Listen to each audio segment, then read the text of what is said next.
Welcome to the Fish Nerds. It's the latest about fish, fishing, and eating fish that's always interesting, usually funny, and mostly true. I'm Dave. And I'm Clay. And anything is fair game. It's a good bet that I will want to fly to the moon after talking about blue tang. Oh, tang, I get it. The juice of astronauts, Dave. That's very good. Yeah, very nice. I wrote that. So we have a guest in the house. Yeah, the guest. We have Ret Talbot. Ret Talbot is an award-winning writer and photojournalist with over 2 decades of experience covering stories from some of the more remote corners of the globe. From icy summits of the Andes to the reefs of Papua New Guinea. I had a hard time reading this earlier. I was saying Papua New Guinea. Papau. I like that one, yeah. His assignments have taken him off the beaten track and put his readers face-to-face with stories of adventure, new ideas, and innovative approaches to commonplace issues. Ret, welcome to the show, and tell us what you're drinking tonight. Thank you very much. I am drinking a lager, which is unusual for me, from Banded Horn, which is a favorite local brewery here in Maine. Oh, Dave, what are you drinking? I am drinking Dogfish Head IPA, 90-minute. Thank you very much. Never go wrong with that. And I've got a Ballast Point Pineapple Sculpin tonight, and I'm drinking it out of a Karen Talbot Angler's Pint.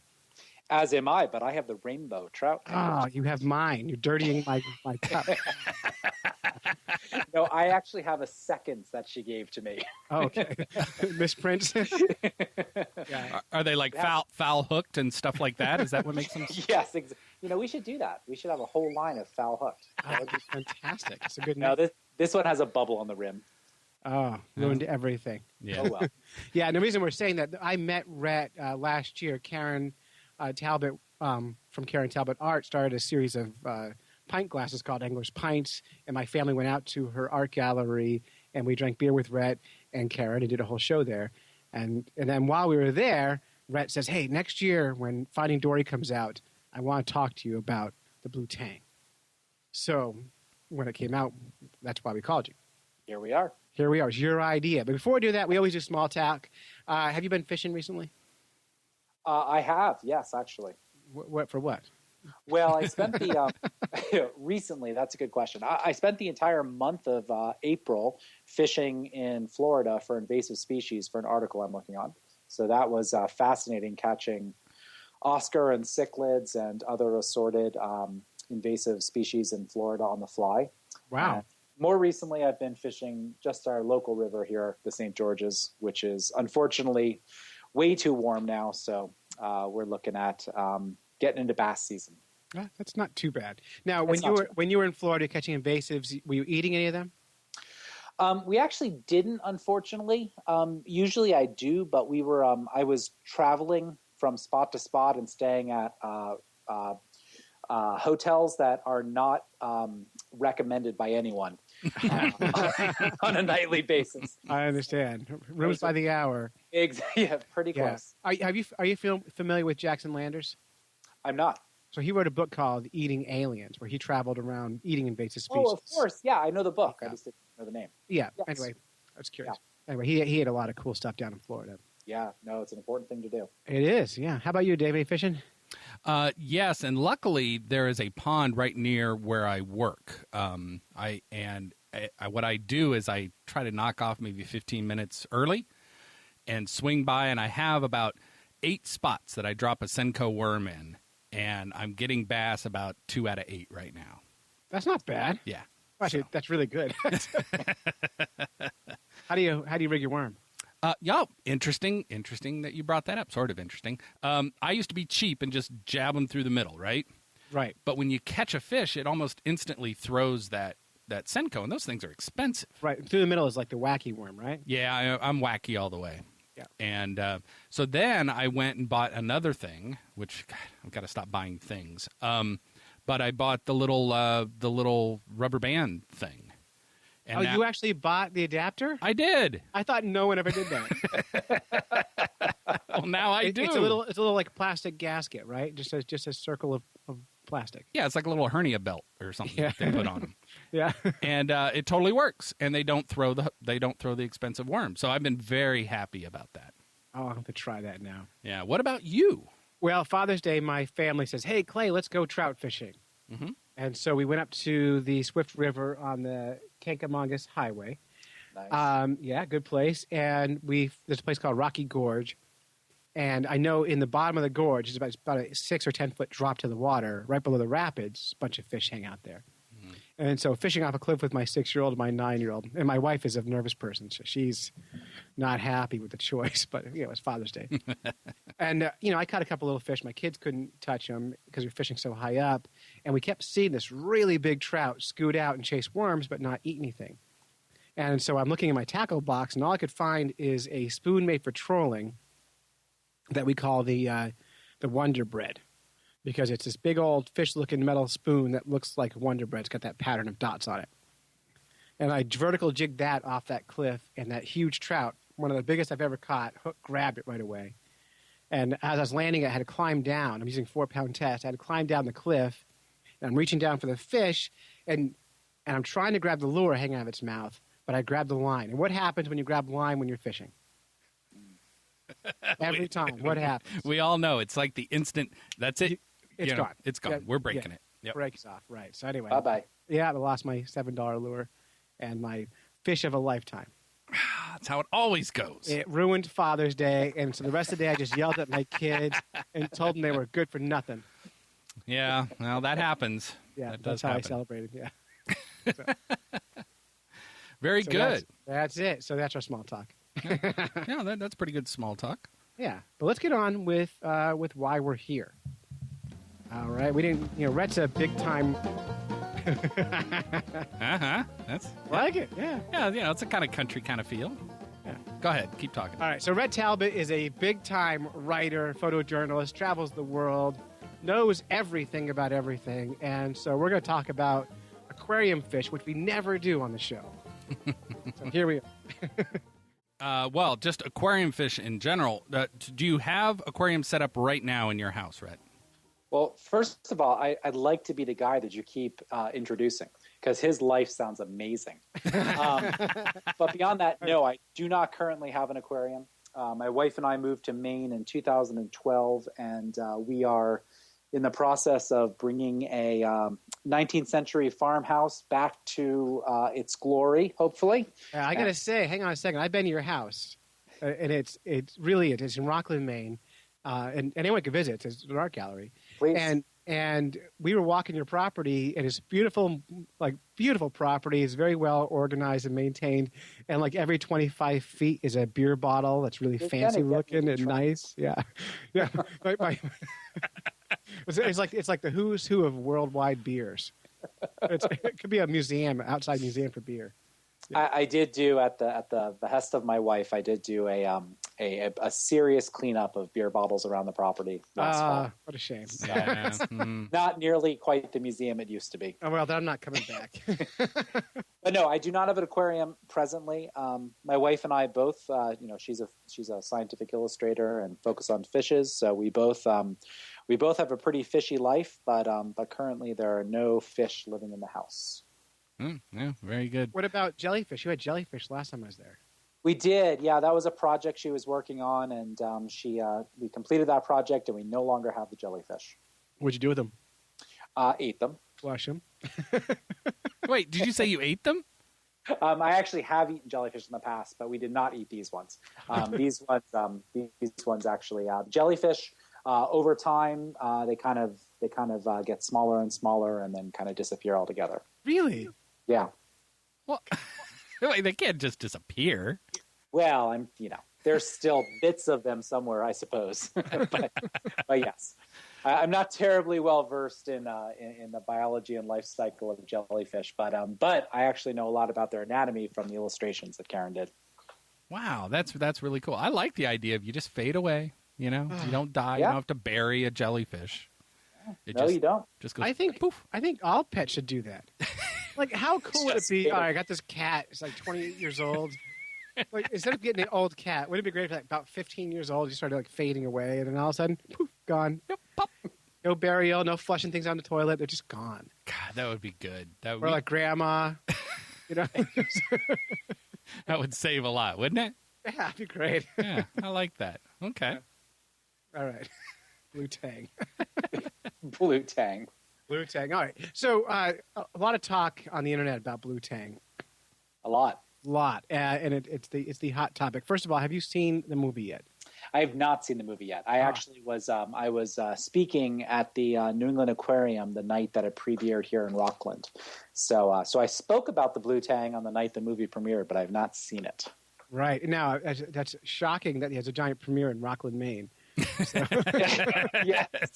Everything in Rockland, Maine is giant. That's true. All right.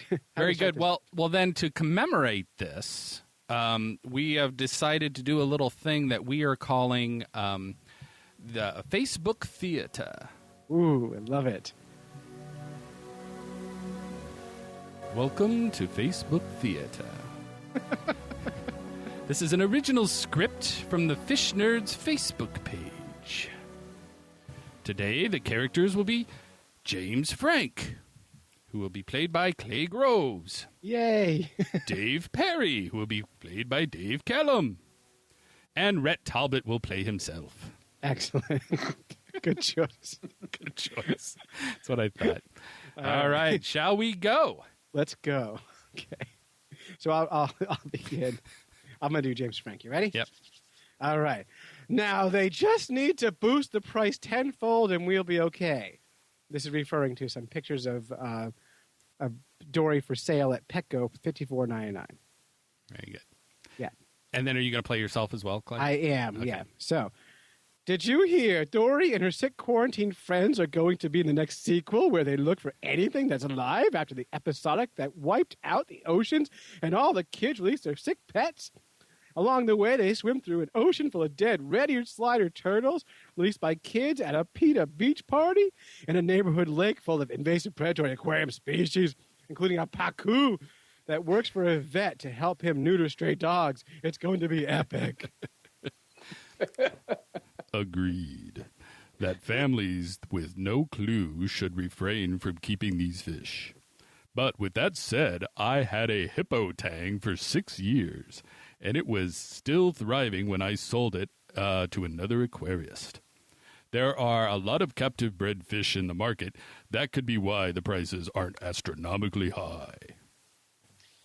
P. hepatus, I love it that I use a scientific name, a.k.a. Dory, has yet to be aquacultured, so all come from wild reefs. In the marine aquarium world, wild fishers are generally less expensive, and aquacultured ones are more expensive, the converse of freshwater aquarium fishes. Well, Lottie freaking God! Find me a captive bred hippo tang. Usually captive bred is pricier because of the overhead of rearing and raising marketable size. At least at first, until the methods are more widespread. I'm just saying that raising the price astronomically would make it harder to purchase one, regardless of where they're from.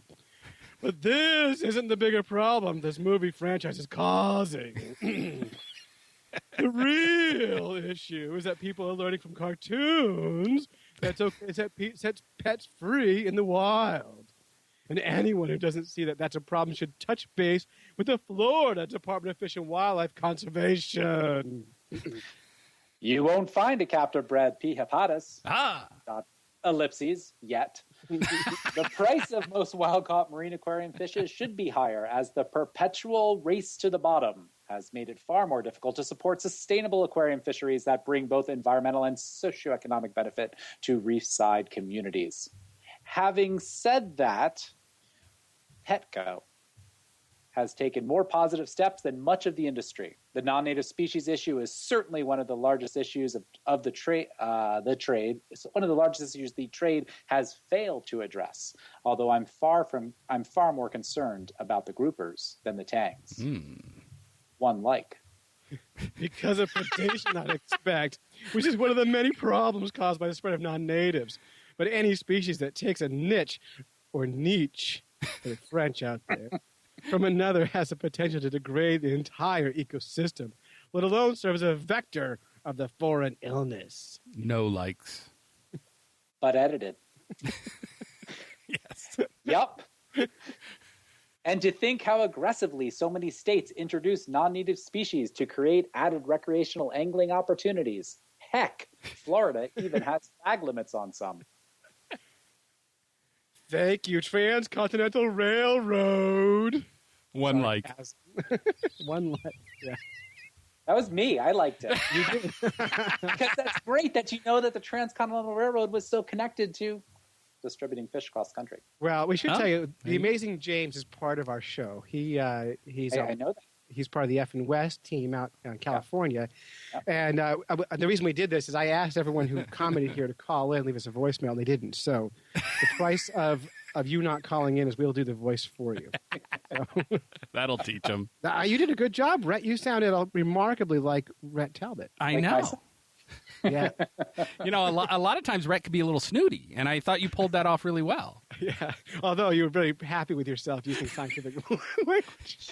You know, I don't usually engage in these Facebook dialogues, and I the last 6 months I've actually am doing a little bit of a scientific experiment where I'm engaging in these sorts of things rather than my usual Facebook messages which have to do with beer and other things. Well, beer's interesting too. Yeah, it can be. Yeah, but we're glad you chimed in here, and it works out really well for the show. So we should kind of back up a little bit and talk about what is the story about Dory? Why are people concerned about the movie and this pet fish? What's the background there? Well, the narrative in the media is this. 2003, Finding Nemo comes out, and as the narrative goes in the media, everyone decides they need a clownfish. Mm-hmm. So everybody rushes out, buys a clownfish. Clownfish sales go through the roof. As a result, the narrative continues in the media. Wild populations of clownfish are decimated, and things are horrible. Fast forward to 2016, Finding Dory comes out, and the narrative is extended, and people say, you know, this is going to create this massive demand for blue tang. The fish that Dory is, and that's going to be a real problem for the species. So that's the general narrative. Now, having said that, that narrative is not supported by the extant data, but that is the narrative. Right, but data doesn't matter to most people. Right. No, it doesn't. No. Right. Hashtag data matter. Love it.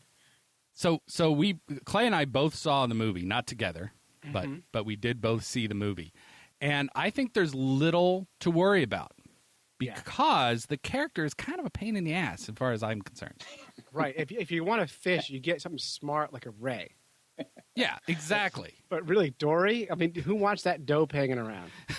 And she's really depressing. Like she's like really is sad. I know she's like impaired, and everybody's feeling sorry for her. And oh my god! And her only skill in life is talking whale.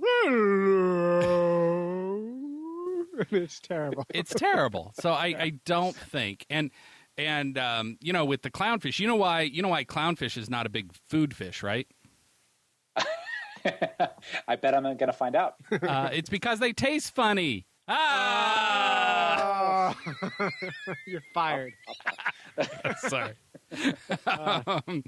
But anyway, no, we both saw the movie. Now, one of the things Clay and I talked about was, so like I said, I honestly don't think the blue tang is going to be, because they are expensive and they're not just the one-off kind of thing. And like I said, it was kind of a depressing character.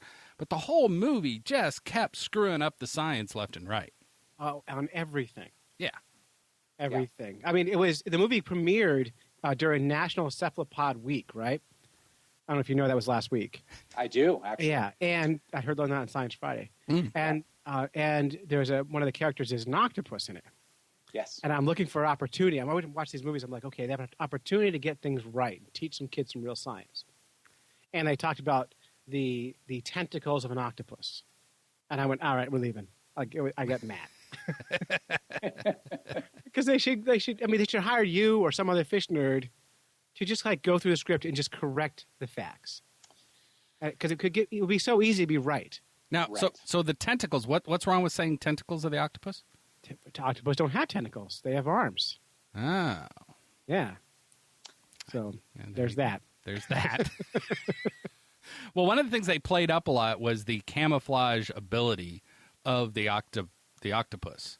Right. That was pretty good. That was pretty good. And it is amazing what the chromatophores that they're able to squeeze and do all sorts of crazy things with.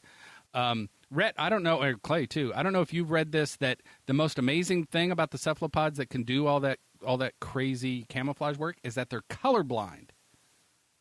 So I did not know that. They have another sense organ we don't know about? I'm pretty sure, if I read the right thing, of course I don't have the citation now, but I'm pretty sure they are colorblind. So then they're like, oh, crap. I did hear on NPR this week that it's possible that their DNA is from aliens.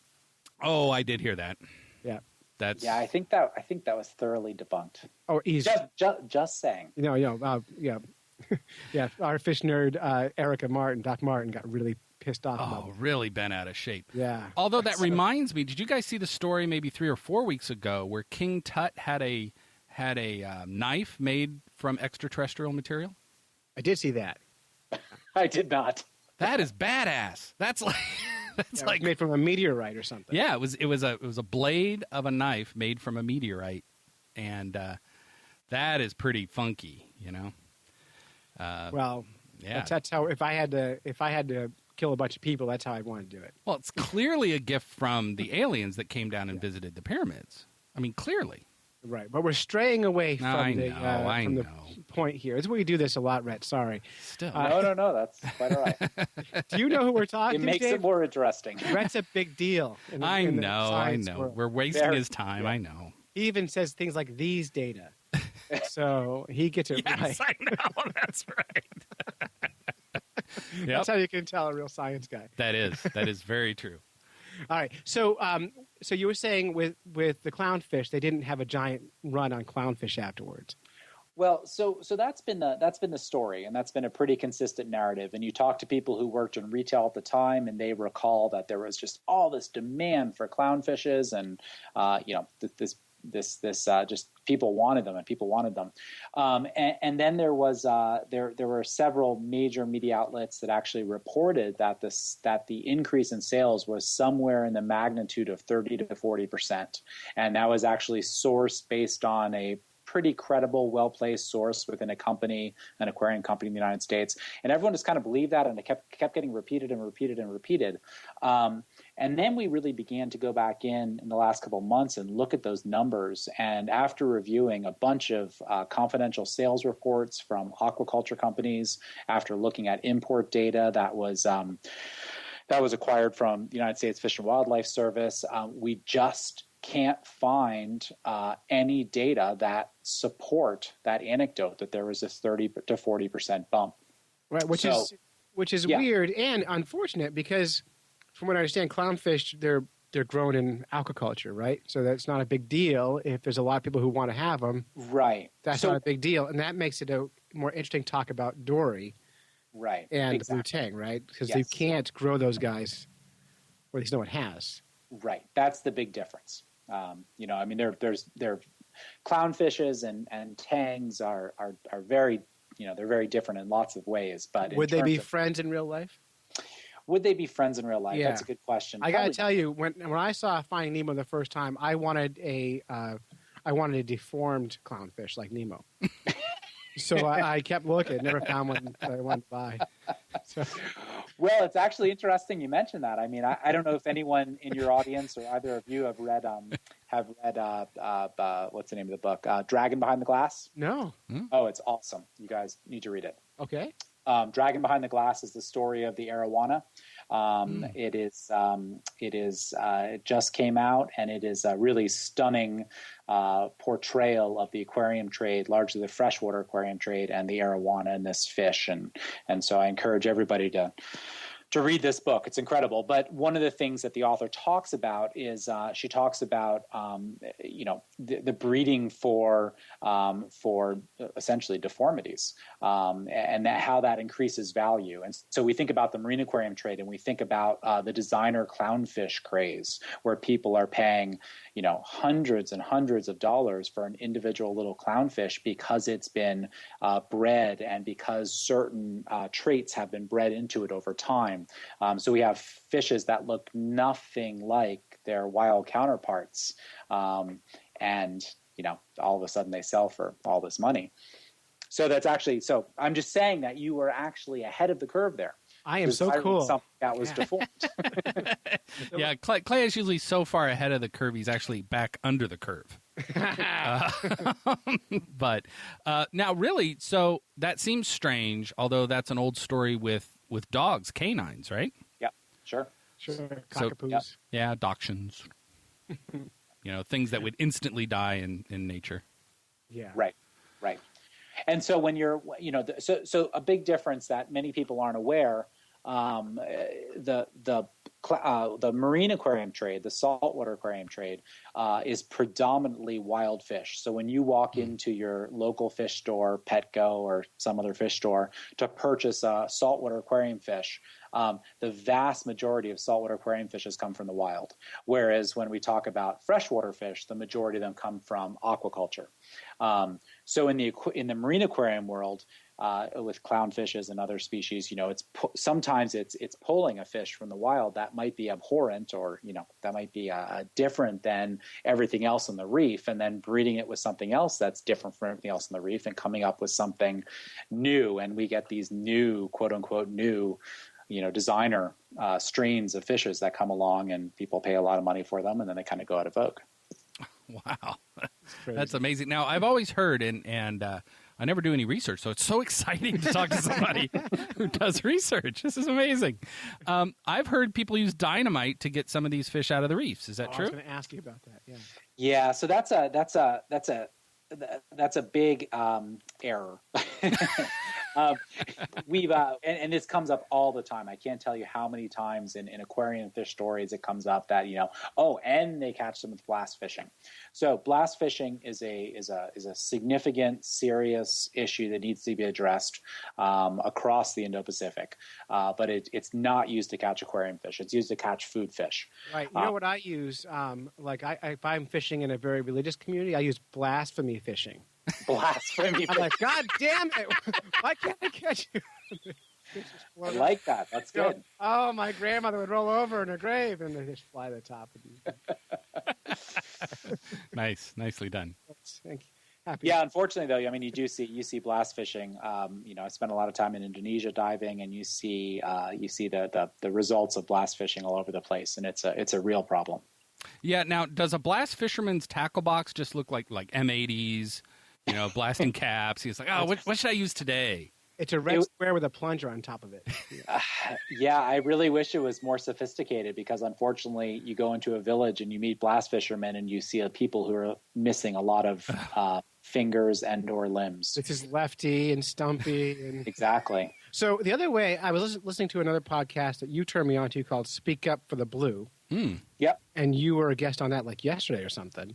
Yep. And you were talking about using cyanide to catch fish, which surprised me. Like, I've never even heard of such craziness. Can you tell us about that? Because I am usually not shocked by how crazy people are, but that to me, over the top. So the thing I think in terms of blast fishing, cyanide fishing, and other destructive fishing practices, I think the most important thing to establish when we talk about these things is that it's usually colonists who brought these practices to the developing island nations, centuries ago, and then instructed the natives that this is how you can catch a lot of fish for us. And so that's what happened with blast fishing. It's also what's happened with cyanide fishing. So basically with cyanide fishing, you mix a solution into essentially a squirt bottle, and you dive onto the reef, and you perhaps chase your fish. If it's a blue tang, you might chase that fish into a coral head, a dense finger coral head, where the fish gets back into the corals, and then you go ahead and you squirt your little squirt bottle at it, and it stuns the fish momentarily, which gives you an opportunity to pull it out, stick it in your bag. But the bad part, well, there's a lot of bad to it, but one of the really problematic things that people don't see immediately is the bycatch, the collateral damage that happens. So all the invertebrate species that were in the range of that blast of cyanide generally are also killed. So in places like Indonesia and Philippines, where cyanide use has been a real problem over decades, you have entire reefs that have been wiped out by cyanide fishermen. Wow. Yeah. It's amazing. Well, that's not funny. No. Yeah, there's no funny there at all. Yeah, nothing. And it's not only aquarium fish, but it's also live food fish, which is increasingly a big industry. Wait, people are eating fish that have been squirted with cyanide? Yes. Yeah. Is that healthy for them? There's very few scientific studies on whether or not that actually gets communicated through to the consumer, but it would certainly give me pause. Absolutely. Yeah. So what's the take-home message that you want people to come away with when they're thinking about saltwater aquarium fish, thinking about the blue tang? Like, what's our message here? What are we trying to convey to people? Well, I think we definitely don't want to see an increase in demand for blue tang.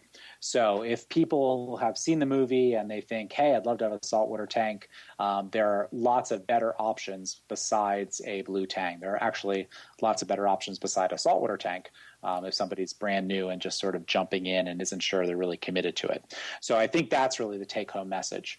We talked earlier a little bit about, maybe there's not a lot of concern about people wanting to actually purchase a blue tang, but the data clearly show that the blue tang is one of the most popular marine aquarium imports to the United States. So if we look back over, the most recent data that are available, we see that the blue tang has been as high as the 10th most popular fish, and this is out of 2,300 species of fishes that are imported to the United States. So it's been as high as the 10th most imported fish, importing as many as up to 100,000 a year, more than 100,000 a year to the United States alone. So catching aquarium fish, you're catching one fish at a time. You're not doing giant trawling or anything like that. Is it possible or likely to wipe a species out that way, or is it just one of those kind of like, be careful, like, how many people are actually going to do this? Like, does it really matter? So I wrote a book a couple years ago on one species of fish called the Bengai cardinalfish. And the Bengai cardinalfish is the only species of fish of which I'm aware that has come anywhere close to being an extinction concern because of the aquarium trade. And that fish is a very unique species of fish. It's a fish with an extremely limited range and relatively low fecundity, so it doesn't reproduce in large numbers like most coral reef fishes do. And so that fish, by aquarium collection alone, was sort of thrust towards that extinction place, and the National Marine Fisheries Service actually just listed it this past January on the endangered species list.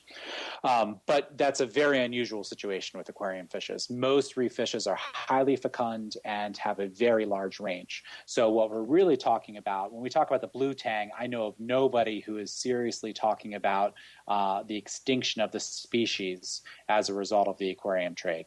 What we're worried about is local overfishing, localized overfishing, and local extirpations. And that certainly has happened. And over 6 or 7 years now of reporting on aquarium fisheries across the Indo-Pacific, the blue tang is the one species that consistently I've had fishers tell me, we used to catch them here, now we have to go further to find them. And in some cases, further to find them means going 2 weeks to catch this fish and then return with it. It is such a high value and such a valuable fish that people, fishers will do pretty extraordinary things to get them and bring them to market. So these fish live in the wild. They're catching them. They're hard to keep. Are they easy to transport? Do they survive the shipping? Like, how many fish die in the movement from one part of the world to the other? It completely depends on what fishery you're looking at. So I've observed fisheries in Indonesia where there is extremely high mortality just between the fishery itself and the point of export from the country. You look at other species, though. You look at fishes coming in from Hawaii, for example, and you have less than 1% mortality on those fishes. So it really depends on where the fish are being harvested and how they're being cared for along the chain of custody. blue tang, because they're such a valuable fish, they actually tend to be cared for pretty well along the chain of custody. You know, one of the things that was really fun about giving this talk at the New England Aquarium last week was that I was asked to speak on the 5 to 6% of the trade that is actually based on the smaller developing island nations of the Indo-Pacific. So we're talking really cool places like Papua New Guinea, Solomon Islands, Vanuatu, Fiji, and these places. You know, the marine aquarium trade there is really a positive thing.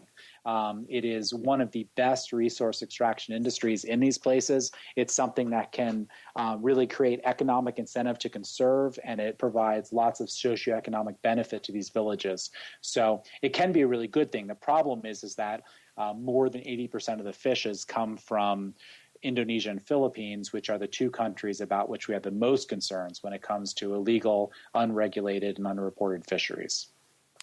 Wow. And there's no sort of, is there, I know with food fishes, they're working on a chain of, I don't know what you call it, recognition of where you know the fish came from. Is there a similar thing in the aquarium trade?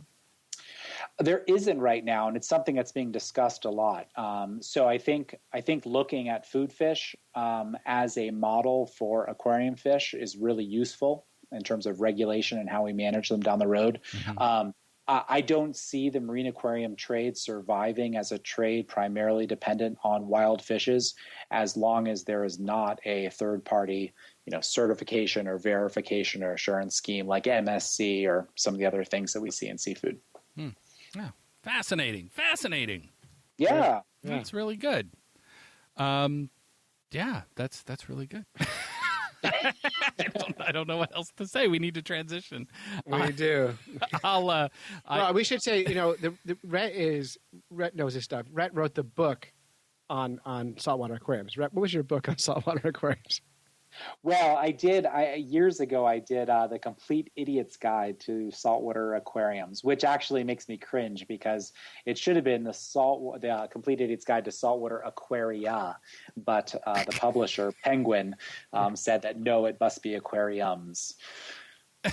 Well, there you go. It is Idiot's Guide. I know. Yes. The target audience was idiots, so it makes sense.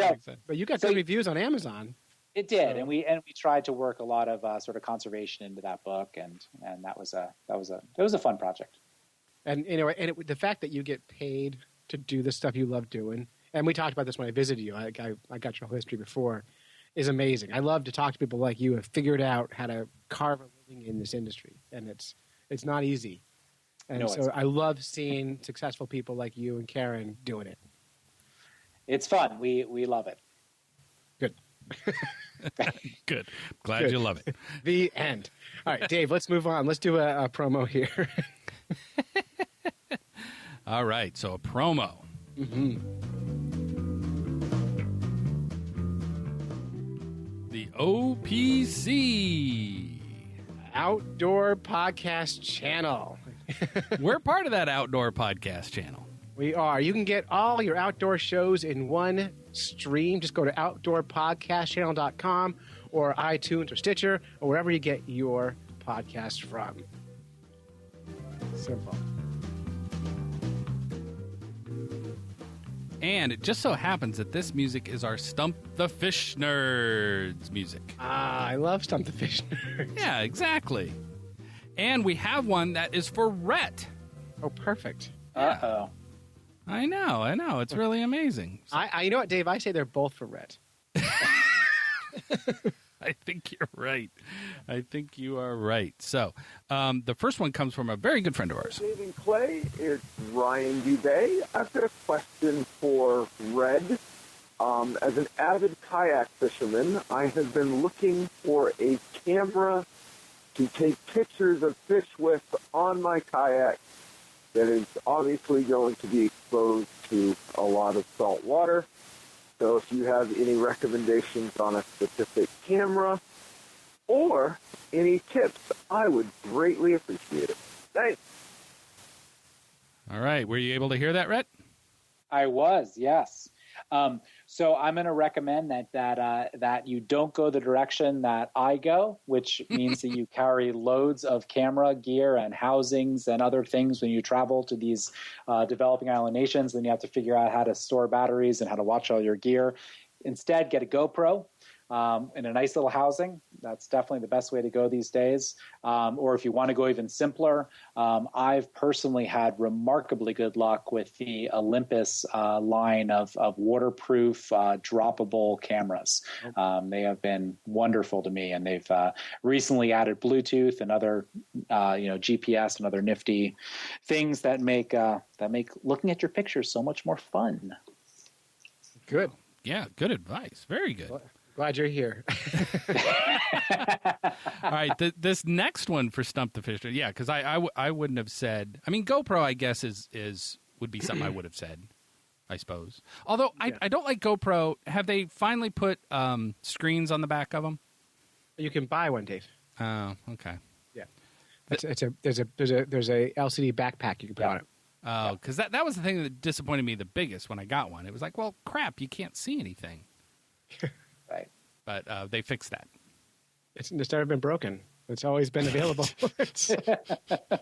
Oh, fine. Spend another $60, Dave. But wait, there's more. Yeah, exactly. Clay, what would you have said? I would have recommended one of those Olympus shadow drop proof. That's what I had for a long time. Although it works until it doesn't. And then when it fails all the way. Oh, it fails catastrophically. You were snorkeling. I was snorkeling with mine and taking some really great bluegill pictures with it underwater and having a fantastic time. Mm-hmm. And then the seal stopped working, and it was over. That was it. And so a more rudimentary piece of advice is that whenever if you're going to be shooting underwater, before you go anywhere where you are taking shots that you absolutely need to have, make sure to test the seals underwater in a bathtub before you leave home, and make sure to really care for those seals. That's the number one piece of maintenance you can do. So be always greasing those seals and make sure that the seals are in good shape. How do you grease a seal? You can buy this material. You just pop out the O-ring, and then you just sort of rub your fingers along it, and it's like a Vaseline sort of type of material. It sounds dirty when you say it, Ret. It does. Very good. All right, this next one is a little hard to hear, so listen carefully. Hey, what's up, nerds? It's Paul down in Charleston, Mass, and I live on a little pond, and it's spawning season, and down by my dock, we got a lot of spawning circles going, and I like to hit golf balls into the pond as well as fish, and it seems like a lot of the fish find the golf balls and put them in the middle of their circle. And I don't know if that's for some kind of mate thing, or some of the males or females trying to make their little home look more attractive. But yeah, if you guys could shed some light on that, that'd be pretty cool. Thanks, guys.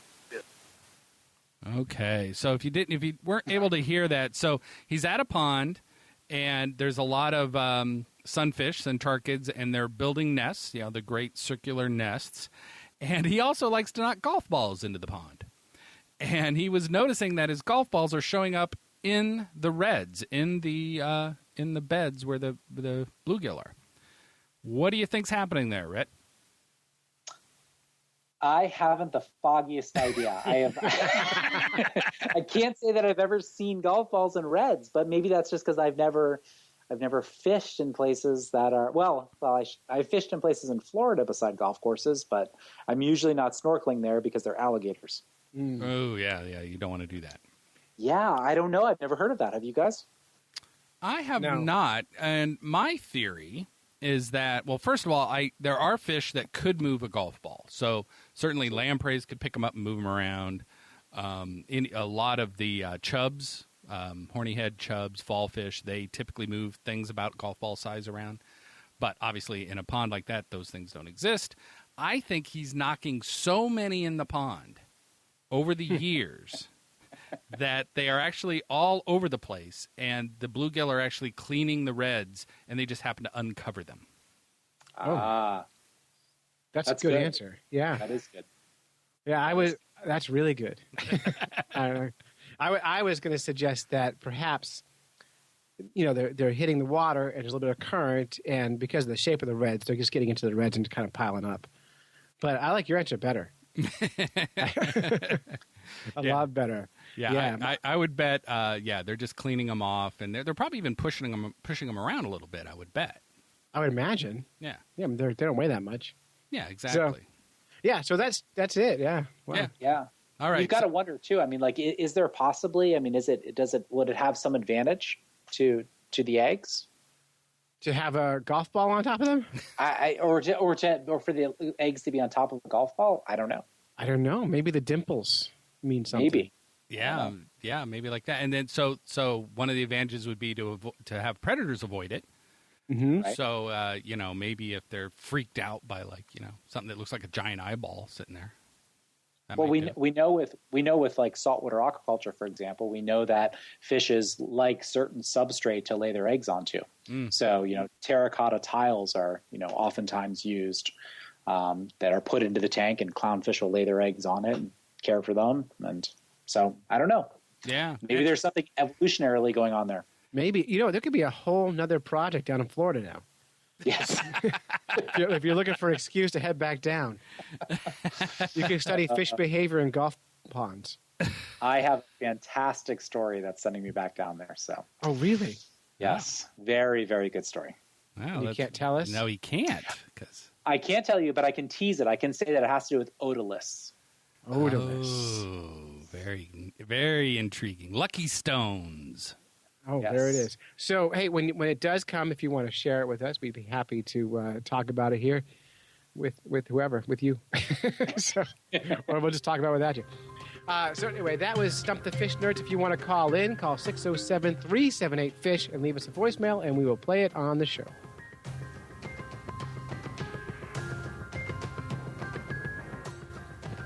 Fish in the news. I love fish in the news. I know you do. So we have one fish in the news story. Yeah, and this comes in from, we have a protester, Dave. I know. I'm so excited. You know you've made it in the world when you have a protester. Oh, she just does not like me. She doesn't. Let me just, Ret, I'll give you a little background. This woman, I'm not going to say her name to protect her. I don't know why. She lives in my community, and she's the videographer for the local cable access TV show, TV station. And she's a vegan, which is fine. I like vegan food, and I like vegans. The reason it's relevant is that I work for the school system, and she videotapes school board meetings. And whenever I have to go to a school board meeting, she accosts me and tells me how that I can't possibly be a good caretaker of our valley's children if I harm fish, because harming fish is exactly the same as harming children. That's her case. Yes.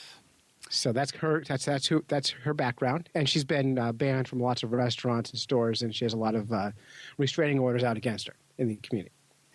So here's the email she sent me and Dave this week. FYI, thought you might entertain a higher perspective on the lives of those you haul out of their habitats because humans privilege ourselves to take what we damn please and ignore the outcomes. The lives of fish, that's all caps. Humans assimilate as top predator at our own peril that brings full circle every predatory act harming human beings. We teach predator, hence are victims of it. Ask, and I'm not going to read this person's name, but it's a local, we had a kidnapping last year. It's the name of the local kidnapper who tortured a girl for a year about it. He epitomizes the behavior of human beings as top predator. So she's saying, essentially, I'm the same as this rapist.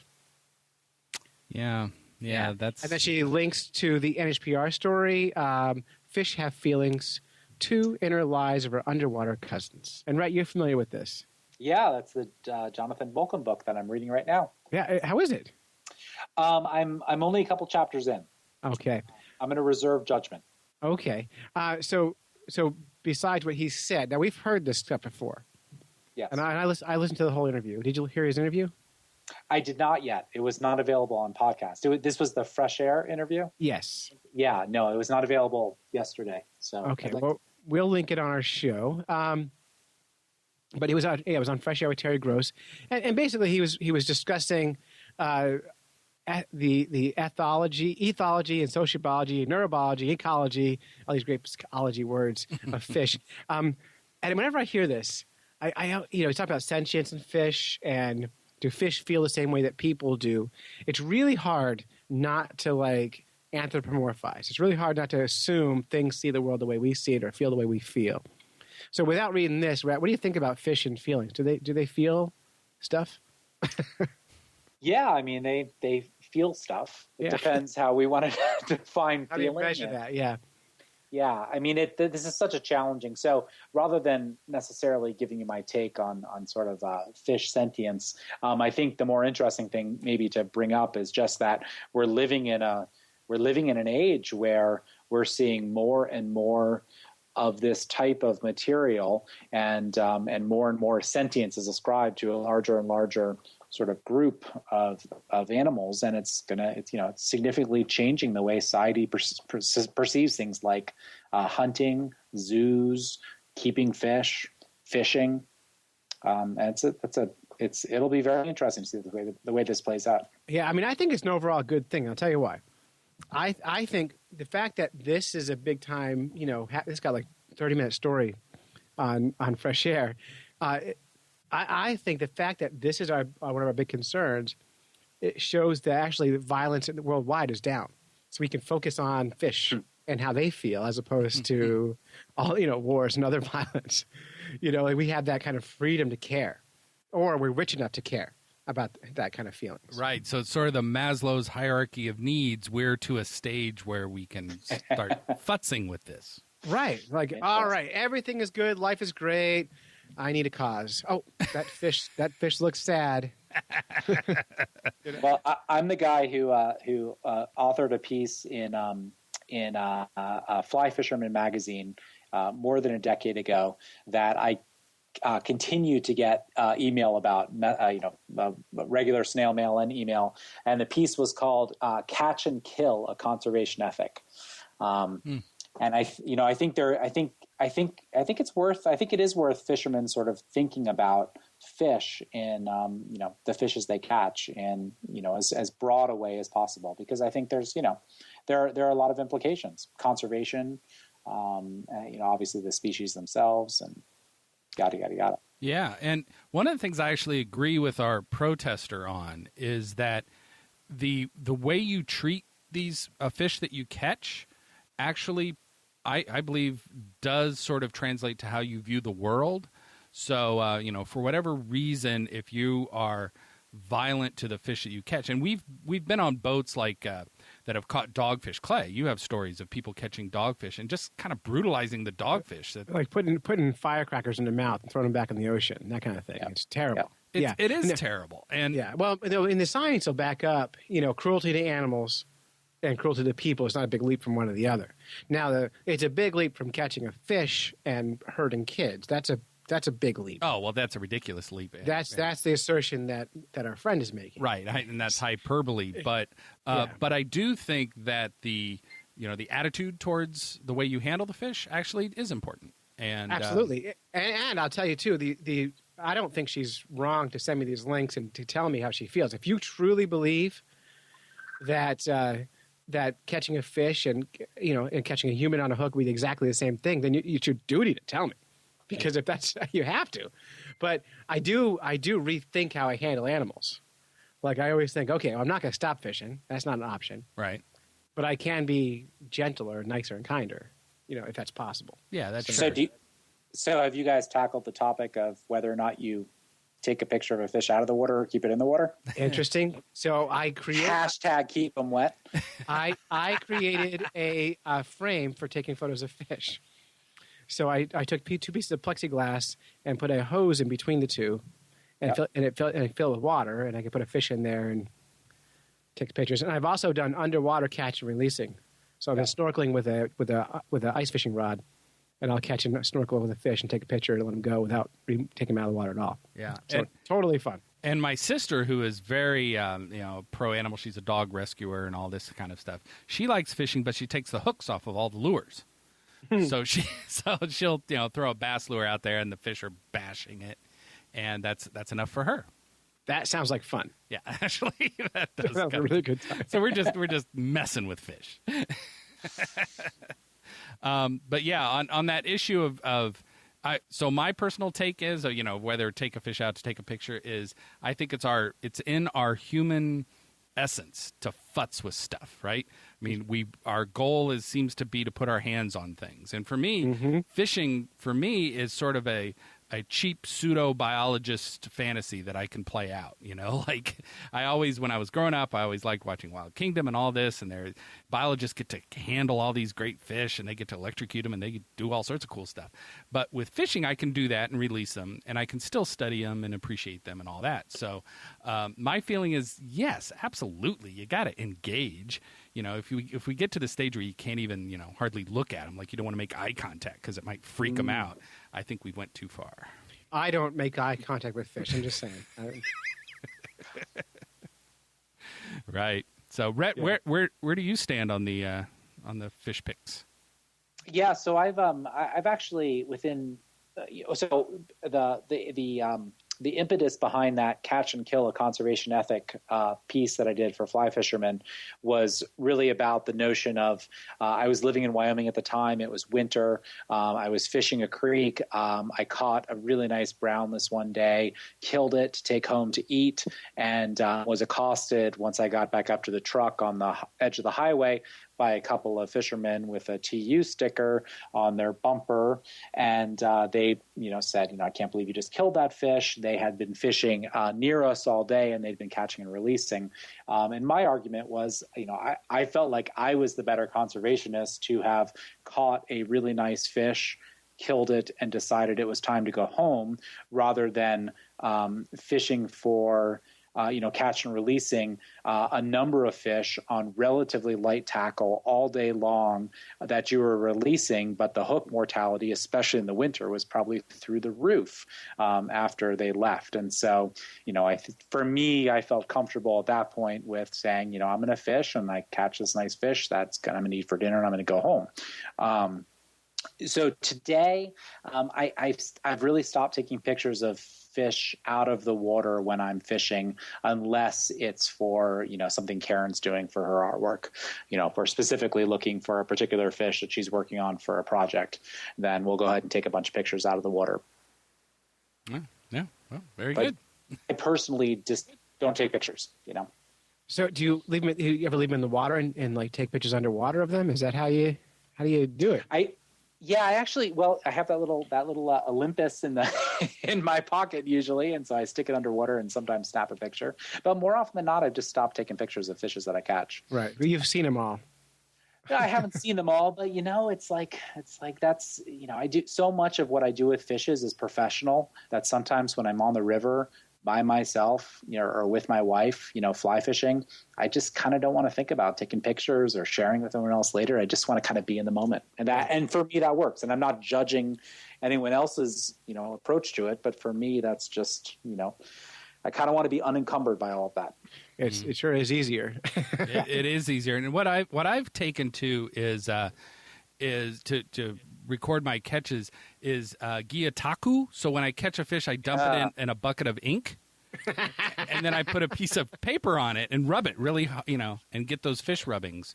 And then let go. Yeah, some people have a problem with that, but God, gyataku is amazing. Yeah. What an outcome. Holy mackerel. Holy mackerel. Hey, wait a second. I have an answer for you guys. Oh.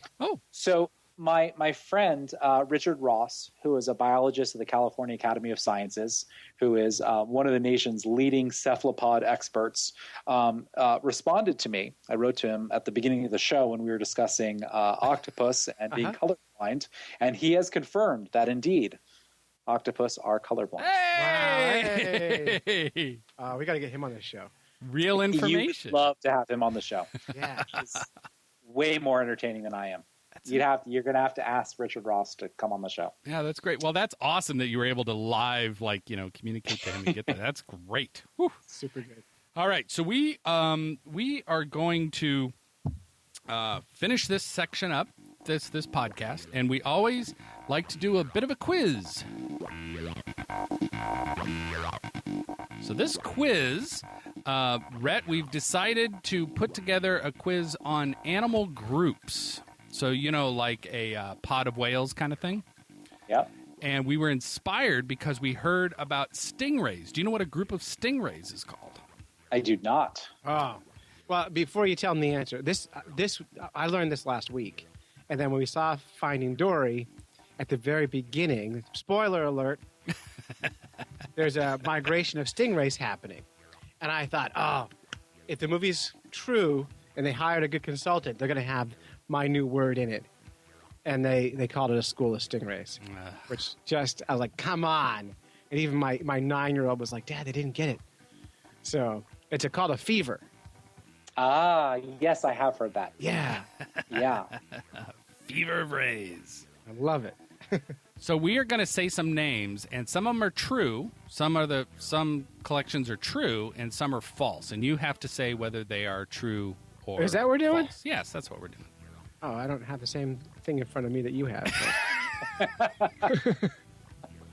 It's a finely oiled machine. Yeah. It is a fine oiled machine. So I will go first. The first one is a shoal of bass. I gotcha. A shoal of bass. So what do you call a group of bass? Yes. Mm-hmm. And is it true that you call them a shoal of bass, or is that a false thing? Oh, no, shoal is definitely appropriate. Yeah, very good. Ding, ding, ding. Very good. Oh, I see where you're going with this. Okay. That's actually interesting because I was gonna call you on the shoal versus school of rays, but we won't go there. Oh. I got it from Finding Dory. Yeah, so it's not our fault. I was quoting the movie. And plus, I didn't know. Is it also a shoal? Well, it depends. That's a long etymological argument we probably don't want to get into tonight. Well, okay. Next time. I'm afraid of this quiz, Dan. I know. I like how he's like, no, don't go there. You don't want to go there. I'm scared. I know. How about a trash of seabirds? A trash of seabirds? Mm-hmm. I can't say I've ever heard that. But it sounds so... Gosh, it sounds so unusual. Like, I can't believe you made that up. So I'm going to say yes, it's true. No, I have it's a wreck. It's called a wreck. A group of seabirds is called a wreck. Wreck. Mm-hmm. WRECK. Okay. Yeah, very I guess good. That's right. Yeah, The trash so of seabirds. We're learning with you tonight. yeah, so that's good. So you're 1 for 1 now. So Yeah. or one whatever, 1 for 2. An army of herring. An army of herring. Yes. As in the fishes. Mm-hmm. Yes. An army of herring. Well, I've never heard herring called an army. So I'm going to say, but last time I went with this, I was wrong. Talk it through. Logic won't help you. All right. I'm going to say no. That's not correct. Oh, and you'd be wrong because it is correct. It is. Yeah. They have somewhere been referred to as an army of herring. We're getting these from a highly reputable website. This group.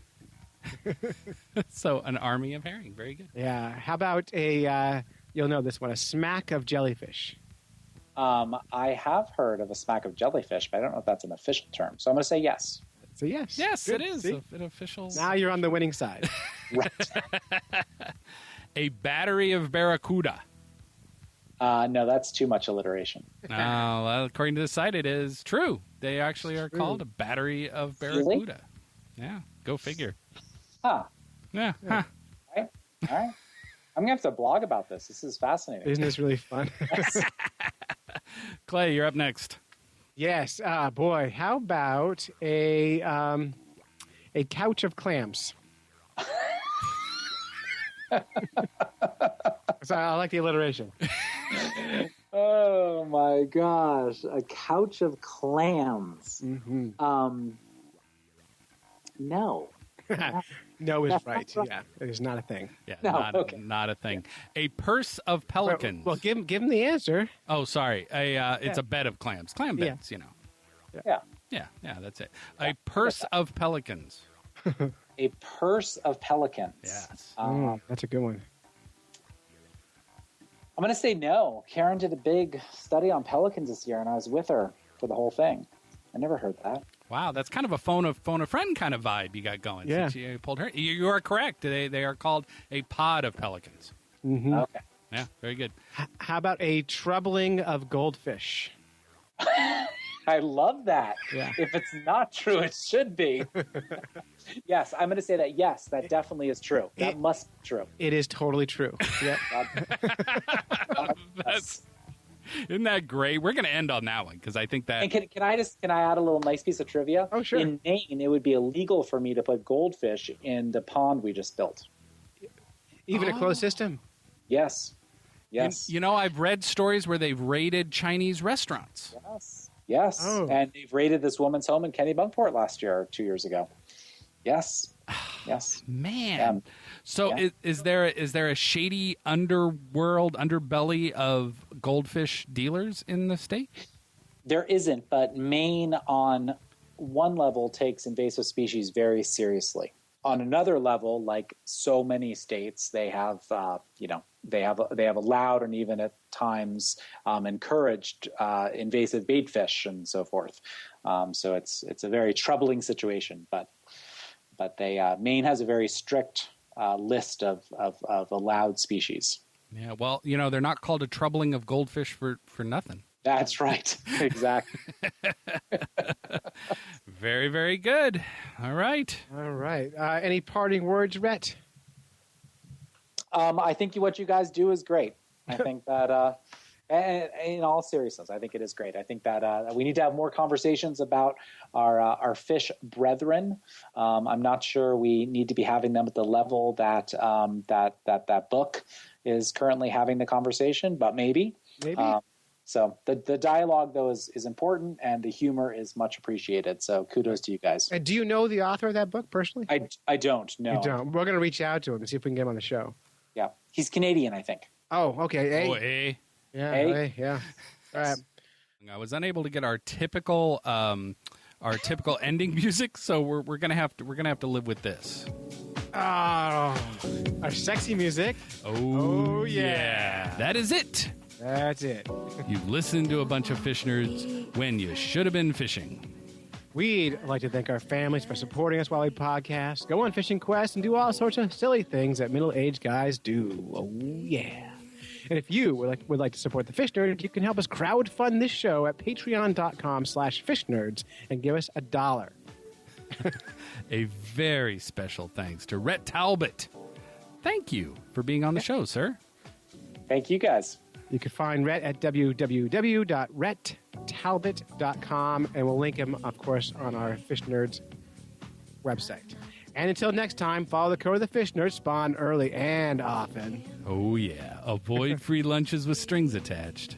And swim against the current every chance you get. Thanks, Ret. Thanks, you guys. Oh, yeah. All right. Fade out.